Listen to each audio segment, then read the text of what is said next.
Before we get started, just want to remind everyone that we are recording this webinar. Thank you for joining us today for the NCLA webinar series. I am the host, Rachel Mann, and I will be moderating today's conversation. Whether you're joining us live or tuning in on demand through our YouTube channel, we invite you to share your responses to the prompts that are asked, share what's happening in your districts and your programs, and also share any questions that you have. I'll be posing those questions to the panelists as we go along. Also, just a reminder to mute when you're not involved in the conversation, just so that we do not have any background noise. And today we're going to be talking about best practices in adult ed, and we're fortunate to have a fantastic group of panelists who are experts in customized training for adult ed. And a shout out to Bill Bussey, one of our board members who helped to put this group together and to make this webinar happen for us today. And let's go ahead and get started with introductions. Tony, can you start off with sharing a little bit about yourself and your role in CTE and adult education? Sure. First of all, thanks for asking us to do this, Rachel. My name is Tony Huffman. I'm Director of Post-Secondary Programming here at Washington County Career Center in Marietta, Ohio. We are a high school career center and an adult career center, and I'll talk a little bit about that today. But my role really is to help administrate everything that we do here with adult programming, whether that's post-secondary students coming onto our campus, or really the focus of our conversation today, customized training to the incumbent worker.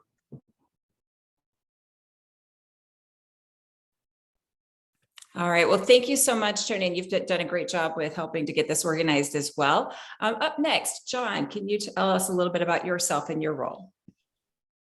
Yes, I'm John Moore. I'm the Industrial Training Coordinator here at the Career Center. My role here is to maintain and keep the in-house programs up and running and to set up and administer the customized training.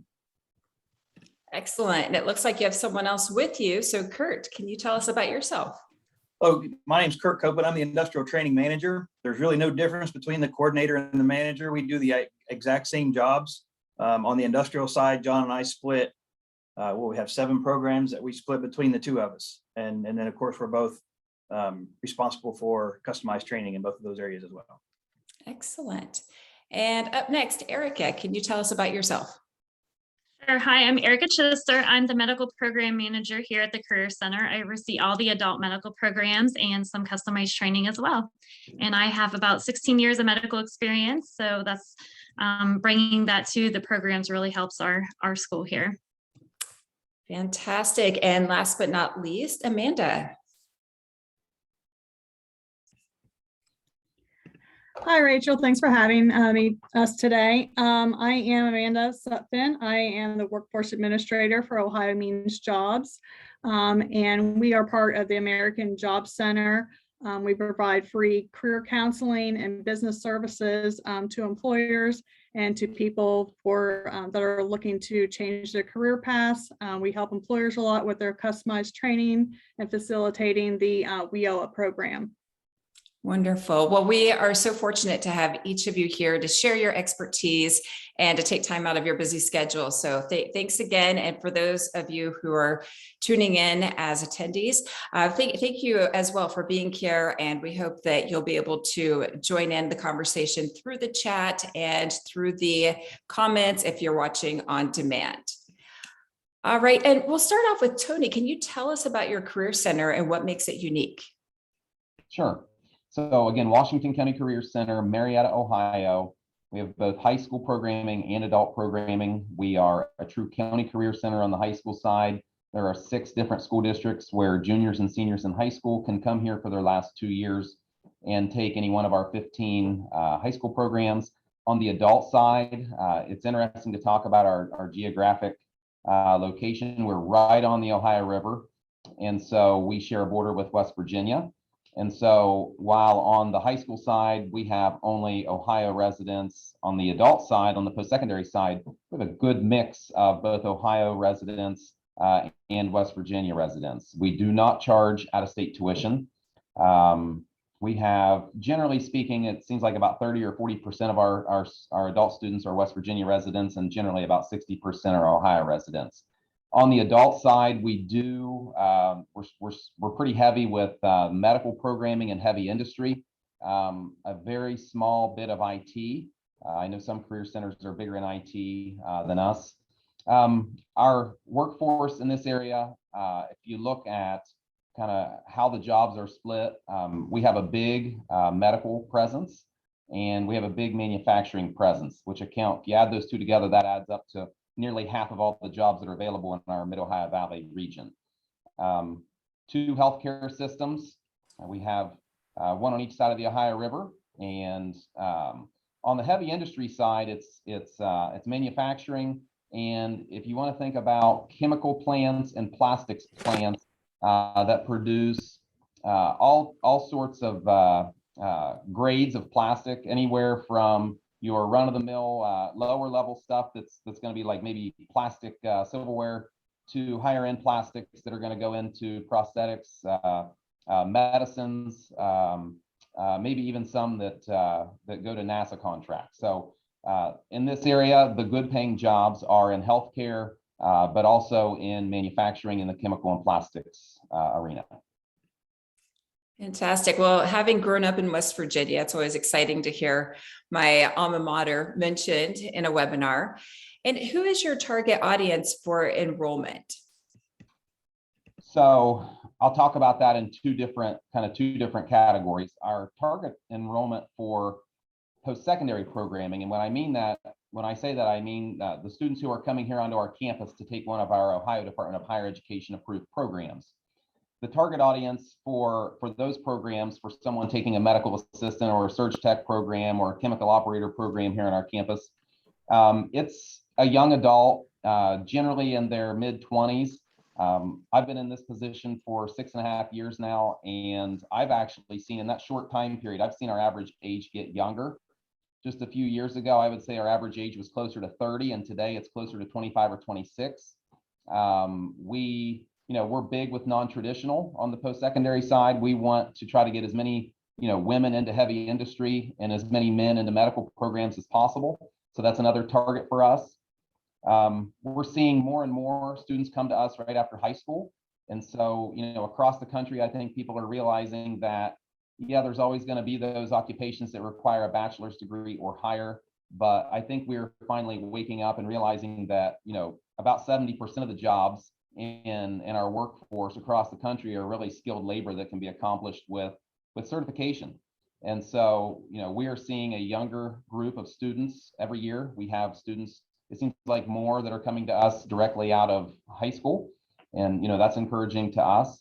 On the customized training side, though, the target audience is the incumbent worker, right? And so it could be, someone of really any age. It could be an 18-year-old with their first job. It could be someone who's 60 or 65, who's been working for either a healthcare facility or a manufacturing facility for a lot of years, where our instructor is going in and, teaching that individual something to help them upskill. And so, to us, on the incumbent worker side, the customized training side, the target audience sometimes is the education department within the healthcare system. So, having a relationship with that person and knowing what their needs are in that healthcare system, or, if you talk about a manufacturing facility, knowing who the training coordinator is for that facility and having a conversation with them a few times a year to know what their training needs are and to make sure that we're serving their workforce. And Tony, a question that we get quite a bit at NCLA is on programs that have both high school and adult simultaneously. Does your program, is that something that you guys do, or is it strictly high school and post-secondary in a separate classroom? So we are strictly separated. We have similar programming happening at the same time, but not necessarily in the same lab space. A good example is welding. We have a high school welding lab. We have an adult welding lab. Those two programs are running as we speak. And there are some career centers that I'm aware of that have mixed those who are not yet high school graduates with adult students. And that's just not the way we do it here. So we do have a true separation. Excellent. And the next question I'm going to pose for John is, how do you determine the offerings? And can you share a little bit about, I know that you, on your website, it mentions delivering what companies want versus the canned ODHE approved curriculum. Yes, if you're talking the customized trainings, yeah, for customized, it's 100% just what the companies are asking for. It doesn't have anything to do with any canned programs. In fact, whenever we go in and talk to a company and stuff, we just, that's something we don't do. I mean, you're not walking in there with your canned program to them and saying, hey, is this what you want? No, we do use like some of our in-house training program outlines as a talking point to get them thinking, to get them started to think about what training they might want. Because a lot of times when you first meet with them and you talk to them, they'll just have a very general topic. I need electrical training. Well, you really got to start, drilling down on what do you specifically need, what weaknesses are your people have. And a lot of times by using some of the stuff we've already previously developed, like in-house or with other companies, that gets that conversation started with them. So yes, it's 100% set up with what do you need. Great. And Kurt, did you want to add anything to that? So, I mean, based on what we talked about, customized versus canned training, there are a couple of things that we do that we would consider a standardized curriculum, such as EPA for HVAC companies. That's something that is strictly driven by a national certificate that we really can't vary from a whole lot. So if you want to talk about canned training, that would be something that we would do. But like John said, for the most part, we want to see what the companies have, what kind of equipment they're using, and then how we can help them deliver the exact training that they're looking for. Okay, and then Erica, did you want to chime in on this one? Sure. Yeah. So medical is the same way. It's really what they're needing and where their highest openings are in the healthcare field. So like with mine medical assisting, it's a huge need in our region for medical assistance. So that's really where we started with our customized training.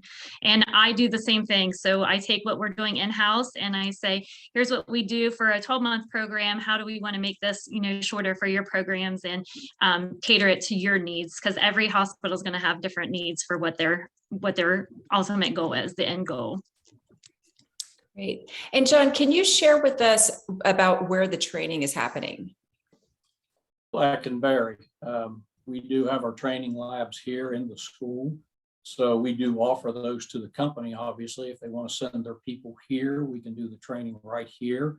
Many times though, we do the training right at their facility, do it on their site. And we can do that a couple of different ways. We do have training trailers available here at the school. So we can load our lab equipment on and take it directly to them and set it up right on their site. Another way is if they have a training room and they'll allow us to get into some of their plant areas, use like their shop, or actually go out on their plant floor and use, equipment, we'll do it that way. So yeah, it's really at what is the best for the company itself as to where we do the training. All right. And Kurt, your thoughts on this one? So I'll reiterate what John said. We really like to get out into the chemical plants or the manufacturing facilities and see exactly what our partners are working with, because it's important. Once we can teach our certificates and give folks a general understanding of so many different topics. It doesn't really hit home until they're sitting in the chair and pushing the buttons, or they're going out into the field and tearing down a pump. So it's important to us from that customized side that we really deliver what the company needs, and that might be as specific as a brand name. So we will go all the way down to a very specific piece of equipment and help them kind of understand what they're working with. And we have, from an instructor perspective, we have a ridiculous amount of experience here in our instructor base. I think we added up the other day, our instructors have almost 500 years of plant type manufacturing experience. So we're really, really proud of that. And we're really, really proud of our instructors, and those guys do a great job. And they've just seen so much that it really gives us the opportunity to be very flexible with our companies and our partners. Excellent. And Erica, where's the training happening in your context? So for medical, we do a little bit of online and then also here in our labs, but we will offer to go to their conference rooms if they want us to come on site as well. But for the hands-on piece, we definitely do it here in our labs just because it's easier with our medical equipment that we do have here to get that training done. But I have customers that do theory both online and in person. So it's really the customer's preference on where they want their employees to go. Great. And we do have a couple of questions that are coming through from our audience. And the first one I'm going to pose to Tony. Is there a reason for the separation between secondary and post-secondary? Oh, and I think you're muted. Sorry about that. No worries. The quick and easy answer is liability. And it's not just on the school, right? That could be on the adult student. It can just be, to put a minor in the same program. So, we have students as young as 16 here on the high school side. To put a 16-year-old in the same class with a 30-year-old or a 40-year-old person, it may not just be the school that's taking on some liability there, but the adult student as well. And I know it can be done. Obviously, there's folks on here that are probably going to say, well, what about College Credit Plus? So, there's a lot of community colleges out there that, where I'm aware, where, those students are not yet high school graduates. They might be high school students in with, several adult students. It's just, I guess it's not the best training arrangement for us, and we've just chosen not to do it that way. Okay, thank you for that. And again, for those of you who are joining us as attendees, please feel free to share your responses to these questions as well in the chat. And we have another question from Chad. What are the ways you are marketing to businesses so that they learn who you are and what you can do for them? And I'll open that up to any of our panelists.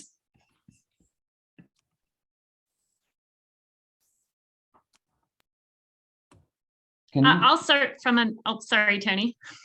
Can you say it one more time, please, Rachel?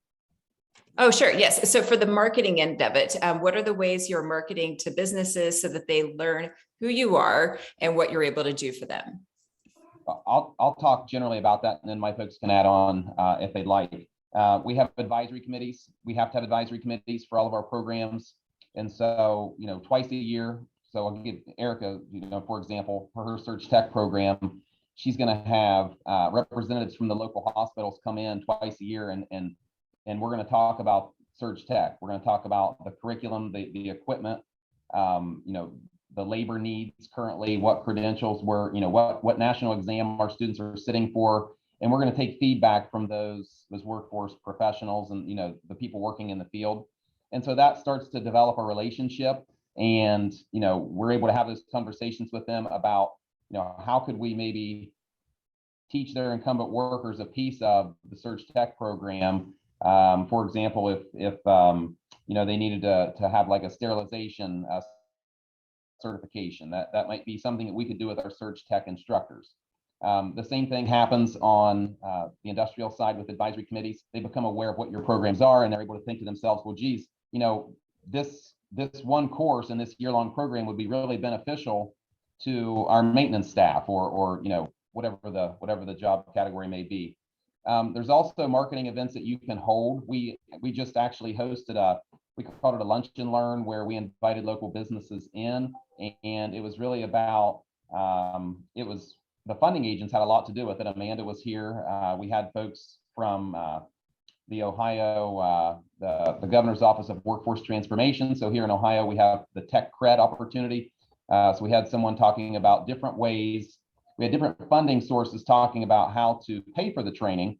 And then we were also able to talk to those employers about the types of training that we're able to deliver to them. We've also worked through our local Chamber of Commerce, where we've asked for email addresses for everyone that's on the chamber list. And we put together a list of all the training that we can do, whether it be safety training or medical training or heavy industry training. And we're able to send out information to those companies and say, hey, here's a list of all the customized training that we can offer. All right. And then Erica or any of the other panelists, did you want to chime in on this one? Now, I would just go, I was going to say about the advisory board, just knowing their needs and what they're wanting. And that's really how I started the medical assist customized training, was just the need of medical assist needed in the community. And so I presented a plan to them, and, with funding options, we were able to run with it and, customize what they're training for their medical assistants or registration receptionists or different positions within the hospital. Okay, and we have a couple more questions coming in the chat that I'm going to get back to in just a moment, but I want to go back to our prompts as well. How do you determine the costs for your different offerings? And John, do you want to start us off on this one? We have a standard rate that we charge whenever we're setting up training, and that's really our starting point with companies. Is we just look at that standard rate, and it's an hour per hour rate. We don't typically, for what we do with industry, now it'll vary a little bit, but typically we don't charge per person. It's a per group rate. So when you just charge, so much per hour for a whole group of people, the training becomes really cost effective at that point for companies. Sometimes we will look at things because, sometimes you work with some companies, put together some I'm going to say rather long training programs. We're working on one now with a company that could take up to 3 years to get through. Now, when you do one like that, yeah, you kind of look at that hourly rate. You might tweak that a little bit because you can see, yes, this is long term. We're going to, be constantly bringing in some money. So sometimes you can work with that rate just a little bit. We do vary our rates a little bit on how far we go. We've done some training as far away as in Toledo. So when we go there, obviously, we're going to charge a little different because it costs us more to get an instructor up there, and all that. But again, we really start with that, we just established here at the school, you look at your instructor cost, what you're paying them per hour, and you just kind of start with that, look at your material costs, and that's kind of what we all built into that basic rate that we charge. And Kurt, if you want to join in on that question. So we do also every now and then we'll bring in a vendor and that's going to do a specific training like vibration analysis or laser alignment, something like that we have.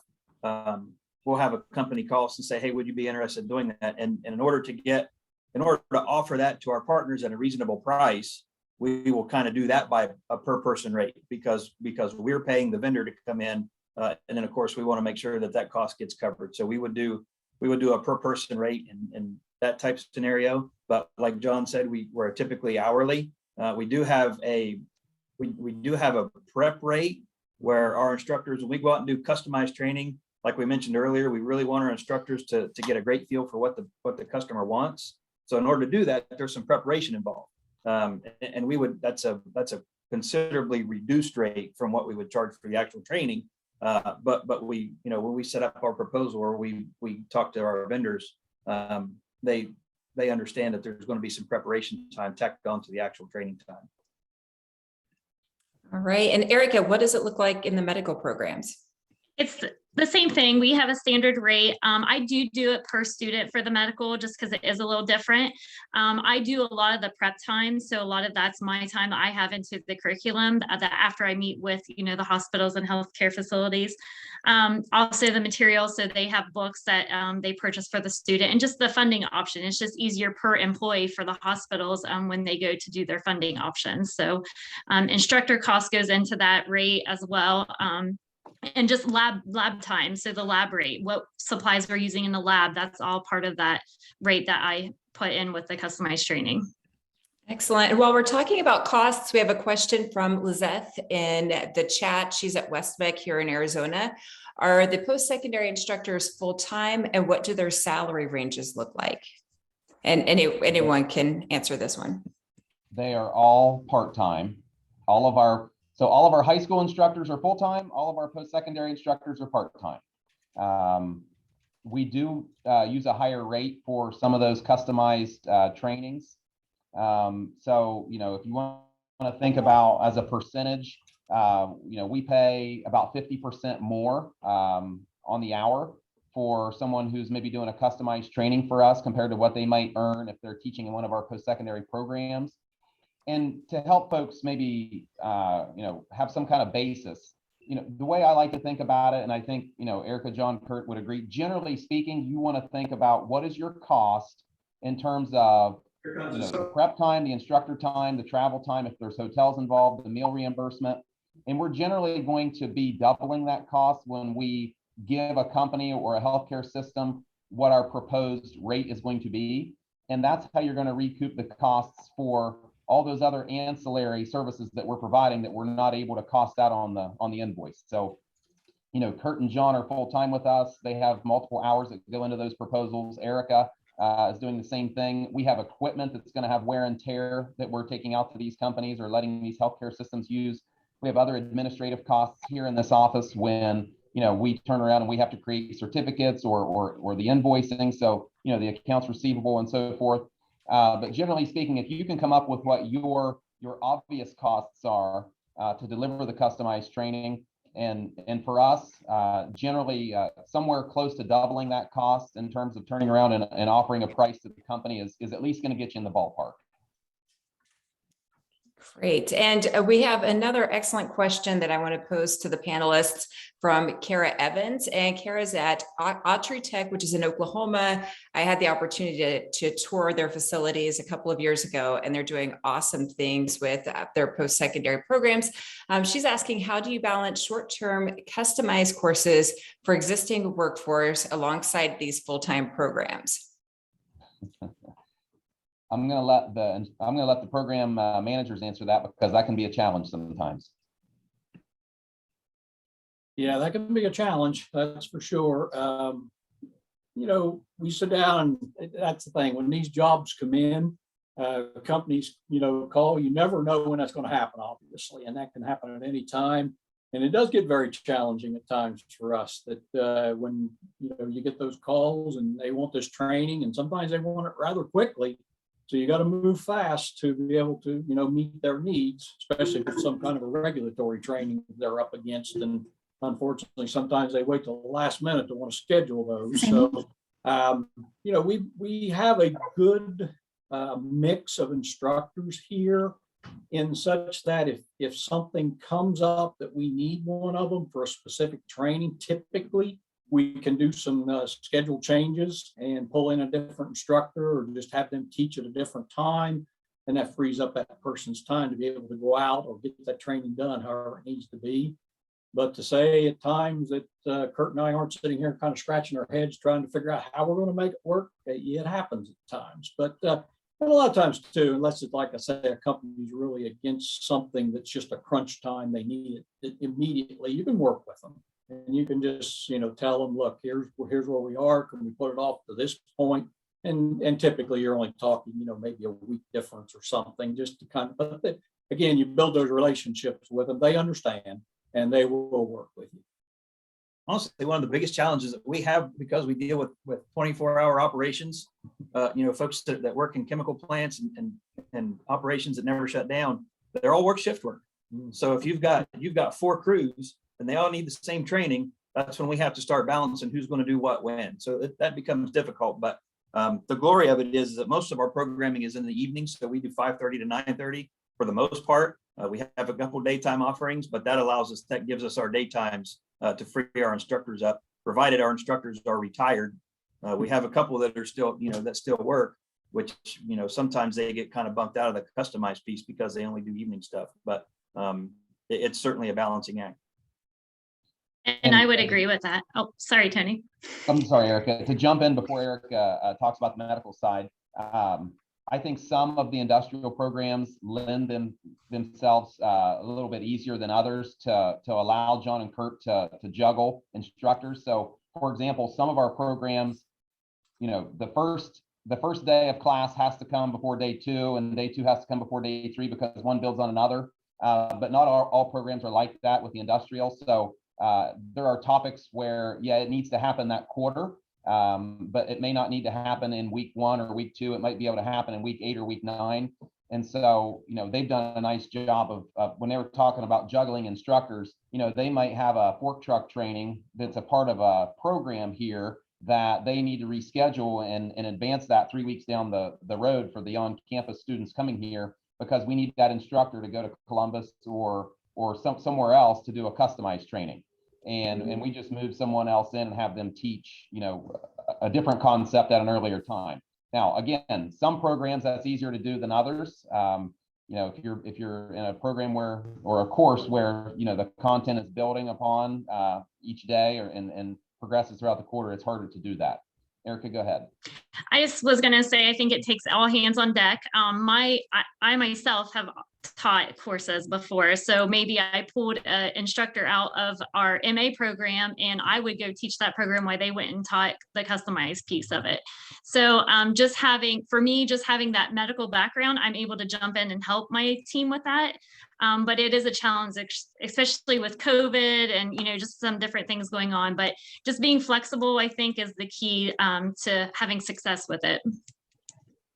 Excellent. And a question that's in the chat from Andy is regarding tuition. And I'm hoping that his question is answered from some of the folks who mentioned that they have both high school and adult programming combined. So if you guys don't mind sharing in the chat, for those of you who are attendees who said that you do have both, please share your responses to that one. But we are going to talk about tuition with our panelists just for the adult ed. So John, do your students pay for tuition, or is it paid by employers? Can you talk to us a little bit about how they pay for the tuition side of it? On the customized side, it's by the employers. They're the ones that's setting it up. They're the ones that want the training. So they're the ones that's footing the bill for it. It really doesn't go to the student at all on customized. Then the other side of it is that any of our regular programming, our certificate programming, that would obviously be up to the student. And there's all kinds of funding options. We have a financial aid coordinator here. I think almost all of our programs, I think we have 2 on the industrial side that are not Pell eligible. We have a short course in chemical operator, and then of course our CDL program. Those 2 are the only ones that are not eligible for Pell. Everything else is 600 plus hours.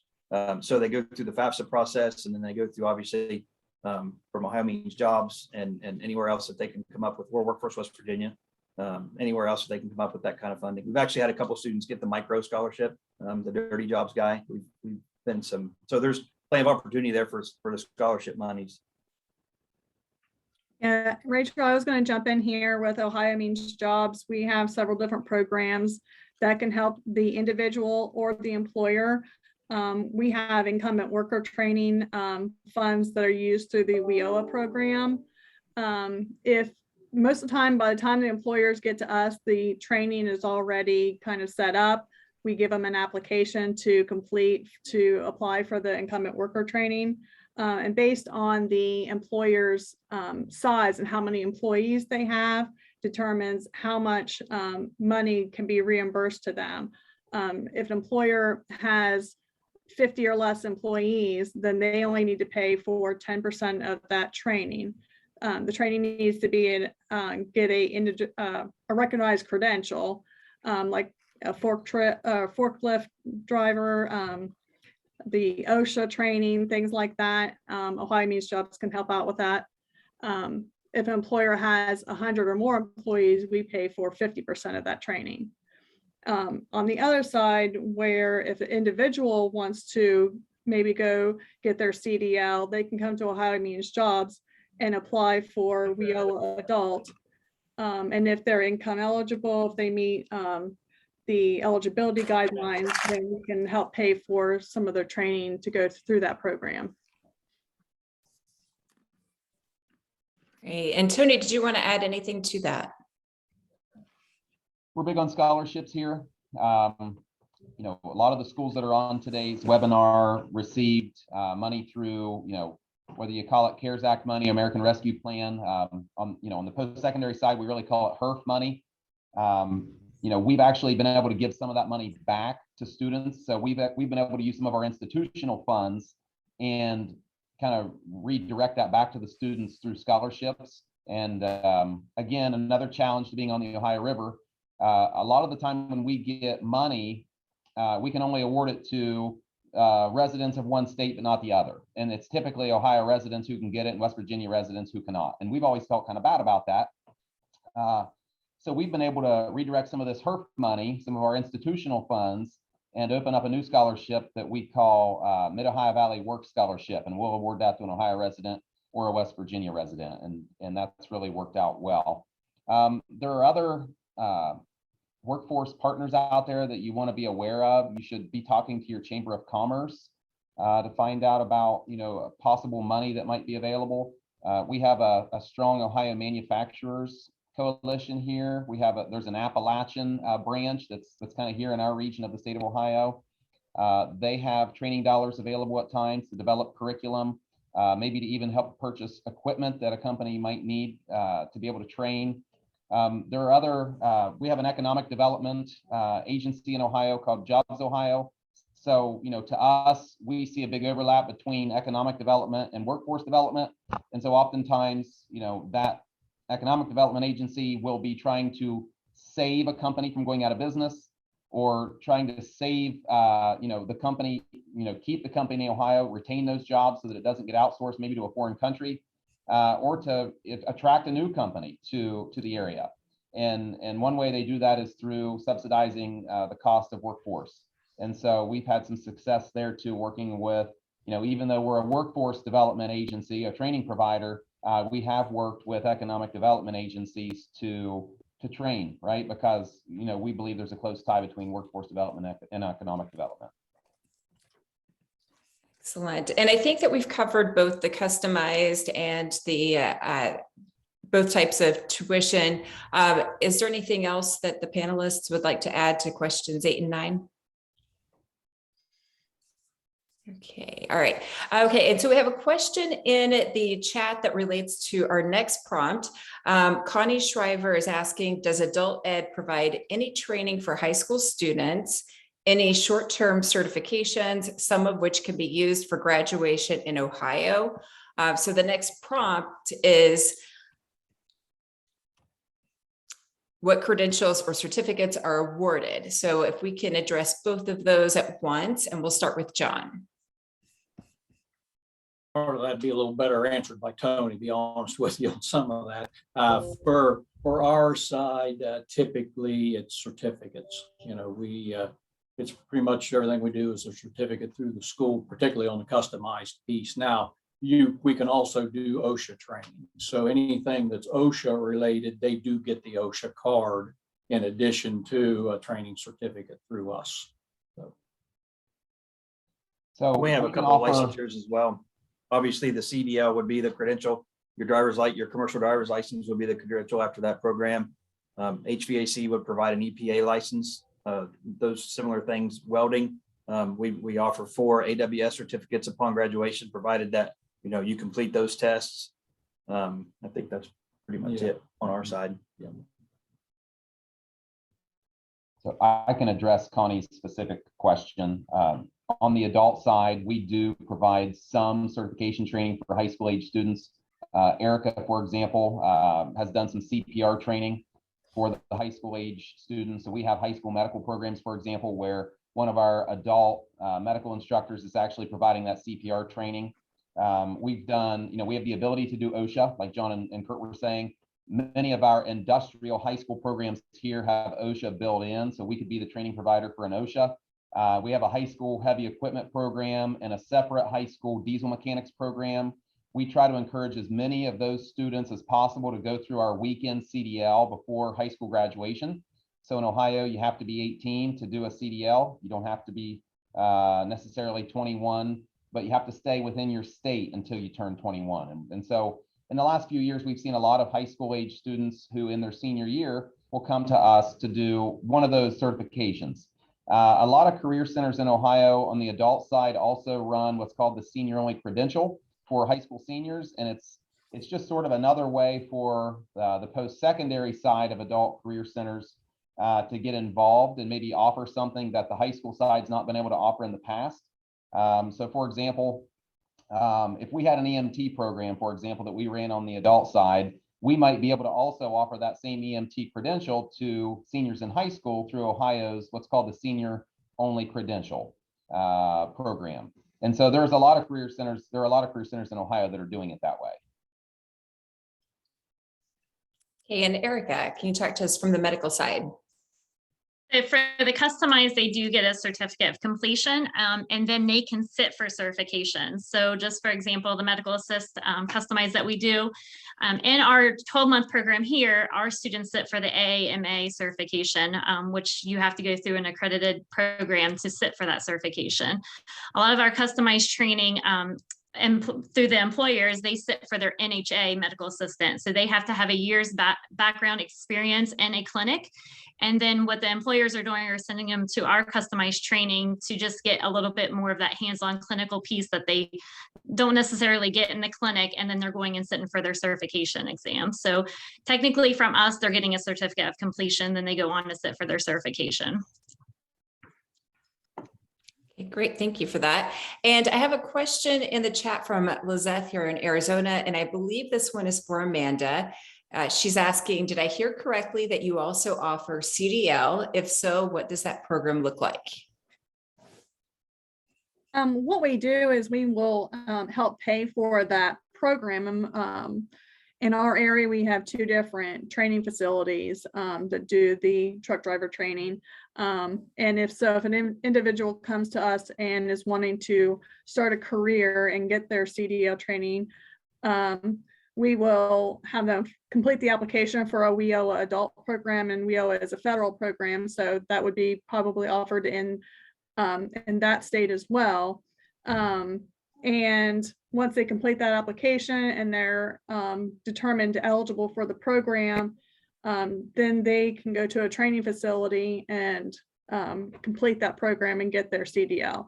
And what we do after that is we follow, once they receive their credential, we follow them for a year afterwards to see if they need any follow-up services, to make sure they gained employment, and just make sure that they are following that career path and are successful. Excellent, thank you. And we have one more prompt before we jump into a Q&A with our attendees. The last prompt is, what advice do you have for CTE leaders in post-secondary institutions across the country who are looking to replicate this or improve current adult technical training? And I'm going to open this up to any panelists to unmute and share. The first thing I would recommend is develop a relationship with those agencies in your area that have control of training dollars. So you need to think of yourself as the training provider, and you want to work with local business and industry to be able to provide your training to those incumbent workers. But you need to think about ways that are going to help those businesses pay for the training.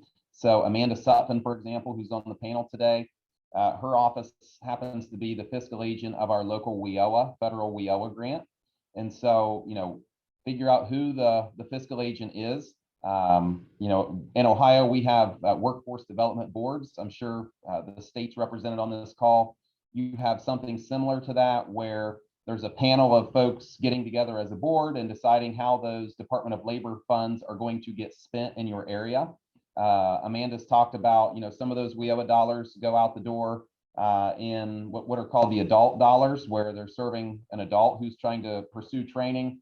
There's another section of that WIOA fund called dislocated worker, so that in times of, when there's a lot of folks laid off in an area, we can access those funds for people who want to go back to school and get trained. But in good economic times, we can use those same funds from dislocated worker in what Amanda was talking about with the incumbent worker training program.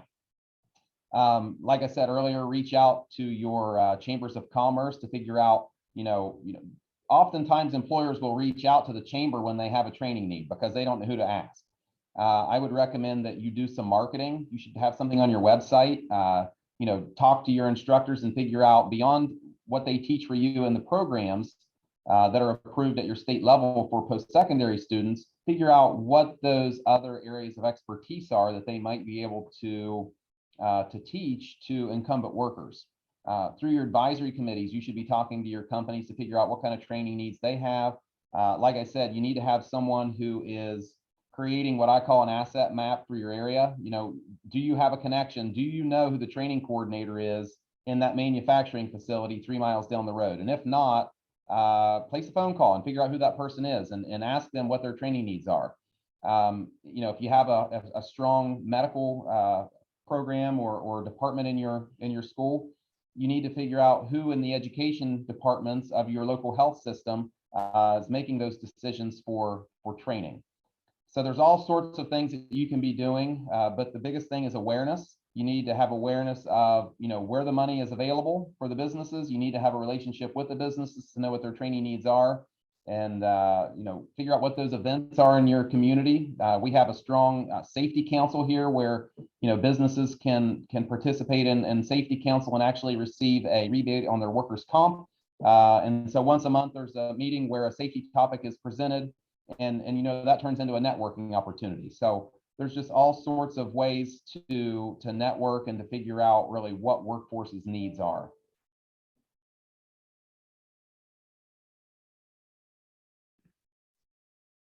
Excellent. And does anyone else want to chime in on that prompt? I think to add to that, one of the things that we've been really successful with here, our advisory committees, and they've been mentioned a couple of times. When we go out to local industry, obviously it's imperative to develop your programs around what your community needs. So when we go out to our local industry and we talk to the folks that are after the training and that are hiring people, and you know, we really do a great job understanding what their needs are. And in order to get those folks in the room a couple times a year, sometimes that's very difficult because they're all very busy like we are. And we find that we have the most success when we do that on a Friday afternoon and we throw food at them. So those guys, they enjoy getting here at lunchtime on Friday and then kind of, you know, talking through some of their problems, and then it gives them an opportunity to network with one another as well. But those conversations, we just went through this about a week ago, and those conversations really foster a lot of information and really provide a great opportunity for them to get not only to know one another, but for us to get to know them. When it comes to the customized piece and the companies, or you really have to listen to them. You know, that's the big part, is don't go in with any really preconceived notions, so to speak. You know, you got to sit down with them, you got to talk to them. Whenever we're developing the customized training, you know, we do a real sit down with their subject matter experts, and we take whatever instructors we feel would be appropriate. We bring them right with us. They're sitting in that room. That way they get it firsthand, direct from the companies, what they want. We usually always try to tie that in with a plant tour while we're there. Let's go out, see your equipment. Let's see what you do. And that way that instructor is seeing that firsthand. And when you're doing that, you know, now that training really does hit the mark for them. It's you're doing it specific what they want, the equipment they're wanting trained on. We do anything we do, we really try to bring in their documentation, their information, their stuff. So that way, as that person's getting that training, it's pertinent to their day-to-day job, because they're like, yeah, I'm being trained on that piece of equipment. I know what that is, and now I understand it better. So you got to really work with your people, those companies, and develop those relationships. That's what it's all about. You just have to continually work with them, develop those relationships. We've been doing this now for a number of years here. So, you know, typically, you know, you talk about marketing and stuff. We don't have to do a ton of marketing to companies because they know who we are. So they typically get a hold of us, and that's the relationship you want to build. You want them to be thinking about you when they're thinking about training. And I'll just add to that. I agree with everything they say, and that's exactly what we do on the medical side too, but let them come and tour your facility. So them seeing what you're training with and what your current students are training with really helps them make a decision on if they want to use you for the customized training piece of it. So that's really helped us in the medical field as well. I want to say too that I think them having people come and tour the facility and seeing what you do and listening to them, networking is such a huge piece of knowing what your employers need. Maybe up and coming equipment they're going to be working with, so that you know you're going to be able to train their employees on the equipment that they're going to have in their facilities. And that's just the most important point, is just talking to employers and getting to know them.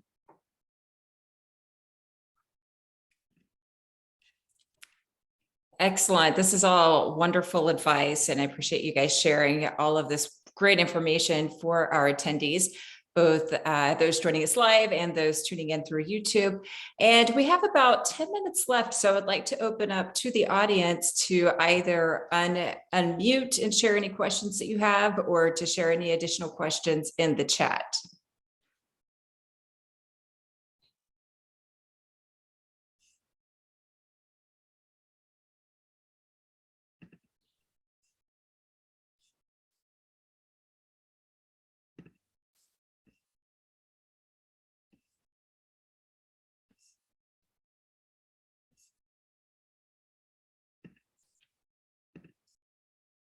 And while we're seeing if there are additional questions, Tony, did we talk any about the how you created the ability to have federal student aid and Pell Grants, and if there were any obstacles that you had to overcome in order to get those implemented and in place?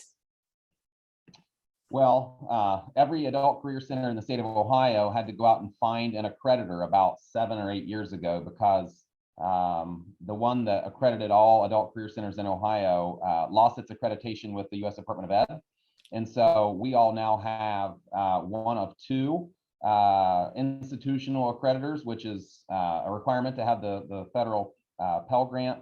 Everyone in Ohio is accredited by either COE, which is Center for Occupational Education, or ACCSC, which happens to be the institutional accreditor for us. So when we have a new program and we want that program to be eligible for Pell, we have to apply not only to the state of Ohio Department of Higher Ed to be able to offer that program, but we have to apply to our accreditor as well, and to make sure that it gets approved as an accredited program. And that can be a challenge. You know, accreditation obviously comes with standards, and you know, graduation and employment rates are really big for adult career centers. We have outstanding graduation rates. We have outstanding employment rates. I think as an aggregate, the graduation rate across Ohio is near 90%. It's in the high 80s, and employment rate is I think north of 70%. So more than 7 out of 10 people are getting a job that relates back to the specific training that they took at one of our adult career centers. And so we're really proud of that. But you know, it can be challenging, because every year when you turn in your annual report to your accreditor, if you have a program that falls below the benchmark for graduation rates or employment rates, you have to do additional reporting and sometimes action steps, improvement plans to the accreditor to try to get that program back on track. And so, you know, accreditation comes with a host of responsibilities, and that can be challenging to not only get a program accredited, but to keep it accredited. And then on top of that, there are other programs where you not only have the institutional accreditor setting guidelines and requirements for your program, but you might have a programmatic accreditor on top of that. And so Erica's medical assistant program has a programmatic accreditor, KHEP, who has additional requirements that she has to follow. So accreditation is a big challenge. But again, obviously the reason for that is because you want your programs to be eligible for the FAFSA process and getting the Pell Grant. We really haven't talked about the process to go through for WIOA, but you know, every state has an approval process. There's a state database where we have to put our programs on. In Ohio, it's called the WIET system, WIET, and we have to list all of our programs in terms of, you know, the credentials that they prepare folks for, the cost, the length, and so forth. So you know, getting all of those approvals is absolutely necessary, and yes, it can come with challenges. Wow. And Tony, I have a question here from Bill Bussey. Can you mention the CTX grant and how it might be of benefit to WCCC or other OTCs? So Ohio Department of Higher Ed has incentivized adult career centers to try to provide more customized training. Hopefully other states that are represented on this call have other similar programs, but we get state subsidy in 2 different ways. On the program side, so if someone's coming to our campus as a post-secondary student and taking one of our programs, medical assistant, for example, we get state subsidy through the participation of that individual student. If we go out and do customized training for an Ohio company, we not only get to I guess, deposit the funds from whatever contract we had between the school and that company for the training, but we get additional dollars from the State Department of Higher Ed through the Center for Training and Excellence program, CTX for short.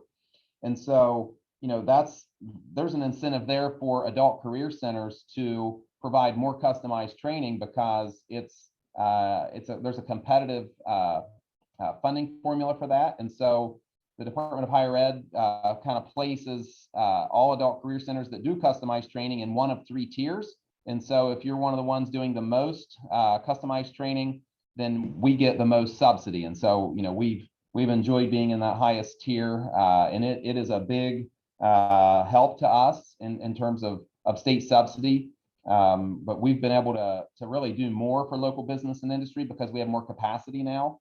And so to be able to support full-time positions like John and Kurt and Erica are in, the Center for Training Excellence, CTX funds, those have been a great help for us. One thing we really haven't mentioned too, Rachel, another component of customized training, we haven't talked at all about the human resources side of what we do. We have a fairly robust assessment center here where companies that are looking to do hiring or promotions will use us to put their incumbent workers or even their prospective employees. Maybe they're not even working for the company yet, they're applying to work for the company. They might put them through either an assessment center test, or maybe it's a hands-on industrial assessment that John and Kurt have developed. But through that process, we've been able to expand our human resources customized training offering. The Department of Higher Ed defines that as business consultation. So there's 2 different components of CTX in Ohio. One side is what they call training, where we're actually doing customized training. We're trying to upskill someone. Another is where we're supporting a business in some kind of initiative like a hiring. So for example, there's a few large employers in our area that will hire us to sift through all of their applications and determine who's qualified. So we might take 600 applications for 10 positions and come up with 400 who really are not qualified and 200 that are. And then we might put those 200 people through our assessment center and have them take some kind of an industrial assessment that the company has chosen. And we're able to deliver, instead of 200, now maybe say 60 or 80 people who not only are qualified on paper, but they have the aptitudes through testing, and the company can more efficiently target their interviews. We even have companies who will hold their interviews here on our campus. That is wonderful. And that's something that I have not heard of yet in any of our webinars or podcasts. That's fantastic. And I think we have time for one more question. We have someone in the chat asking, how long have you been offering post-secondary programs? Well, our school has been here for about 50 years now. So 1971 or 2, I think. Let's see, John, how many years have you been with us now? I've been here 23 years. So, when you have folks who have been around for that long, it's easier to develop those long-term relationships with business and industry. But we've been offering adult programming here for about 50 years now. And John, I guess, how long do you feel like we've been doing the incumbent worker side of training? Oh, my goodness. I think that got, I'm going to say sometime in the late 80s, no, it had been in the 80s that we were doing customize some of that. Yes. So we've been supporting business and industry for about 40 years, and we've been holding post-secondary programming for about 50 years now. That is fantastic. And I know that there are some folks that are joining us today who they may be very new into offering adult ed, or if they ever wanted to come out and visit and tour your facilities or pick your brain even over a phone call, is that something that that they could reach out to you for? Absolutely.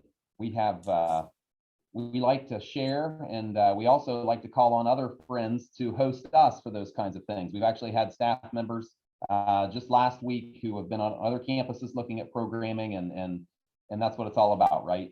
It's serving local industry and figuring out what their needs are. Absolutely. We're better together. All right. Well, thank you so much to our panelists. I really appreciate all of this wonderful information and insights. And thank you to our attendees.